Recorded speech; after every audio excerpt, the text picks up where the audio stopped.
Yan yung pinakaayaw nating mga pigeon fancier, pero hindi talaga may iwasan yan. Wala, negative talaga guys. Sa loob ni Joy, stress mo ay malis. Magbigay ng good vibes, yan ang aking nais. Ayun, no. Good evening guys. Alas 9 na ng gabi. Pero meron tayong kailangang asikasuhin sa loft natin. Kasi may isang ibon na under observation ngayon. Kailangan nating i-check yung droppings. May napansin akong kakaiba sa ugali niya. Kabisado ko kasi ugali ng ibon na yun. Then, pag-check ko kanina nung poop tray kung saan siya nakapwesto, green droppings na basang-basa. Alam na natin, sa ating mga pigeon fancier, yung isa sa mga pinaka ayaw natin sa totoo lang. So, double check natin. Kwento ko din sa inyo kung ano ba yung napansin ko. So, tara, samahan nyo ako sa loft. Ayun, so eto na guys, dito na tayo sa loob ng ating munting loft. So kung mapansin nyo, sinara ko rin ngayong gabi. Syempre pag may isang under observation, nakasalamuhan yan maghapon. So lahat na yan under observation. Pero upon checking naman kaninang hapon, okay naman yung droppings ng iba bukod dito sa nag-iisa. Ito yung duda ko na tinamaan na. Ito yung sinasabi ko. Tingnan natin kanina, isa lang yung droppings niya na kita ko sa poop tray. Nilinis ko kasi agad. Ayun na nga guys, ayan. Sobrang dami. Taka yung amoy. Alam na sa amoy, sobrang lansa. Meron naman isang, ayan, medyo nagbuo-buo naman.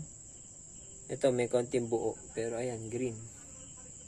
Pasintabi pala sa mga nanonood na hindi pigeon fancier na hindi masyadong sanay sa mga pagtingin-tingin ng mga poop. Ito, okay naman. Ayan, no? Ganyan, yung mga normal na droppings. Ito yung mga panglipad natin.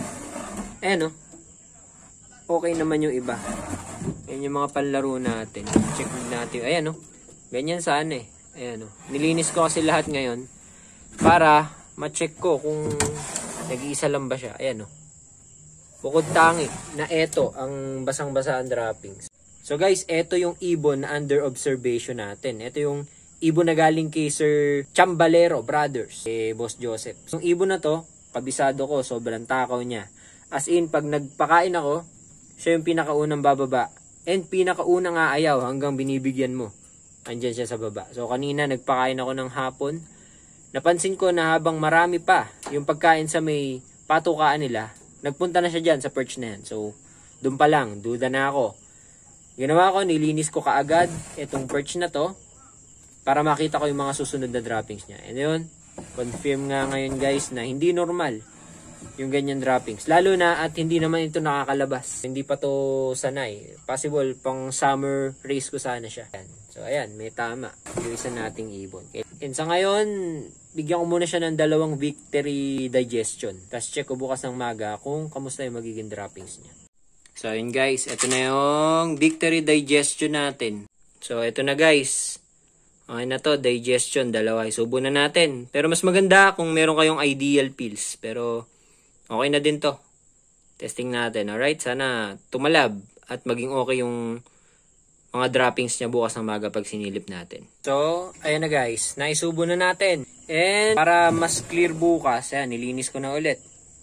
Tinanggal ko na ulit yung mga droppings niya. So, sana bukas magtunaw siya and then syempre dapat buo yung droppings niya. So, balita ko kayo bukas guys. Ang hirap pa naman pag merong alagain na isa, pag may pasyente. So, ayun na nga guys. Bukas na lang, balitaan ko kayo ulit. Ligo na, tapos pahinga na rin tayo. Bukas na lang. Oh, yun. So, good morning guys. Ito na. Tingnan na natin kung nagtuloy ba yung isang ibon natin. Kung yung droppings niya ay basa or nagbuo na. Sana nagbuo na. So, check natin. Alas 7 na ng umaga.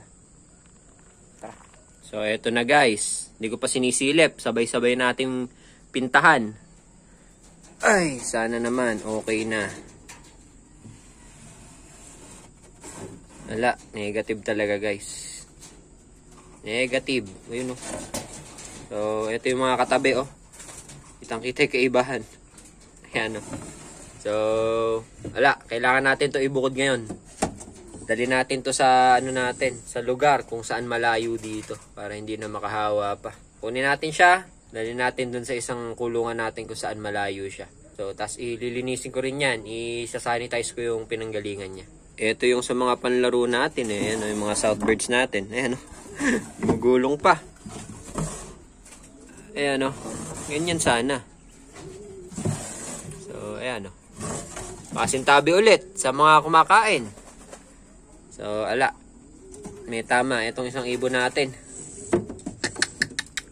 Yan yung pinakaayaw nating mga pigeon fancier. Pero, hindi talaga may iwasan yan. So, gawa na lang natin ng paraan. So, ayan na guys. Naibukod na natin.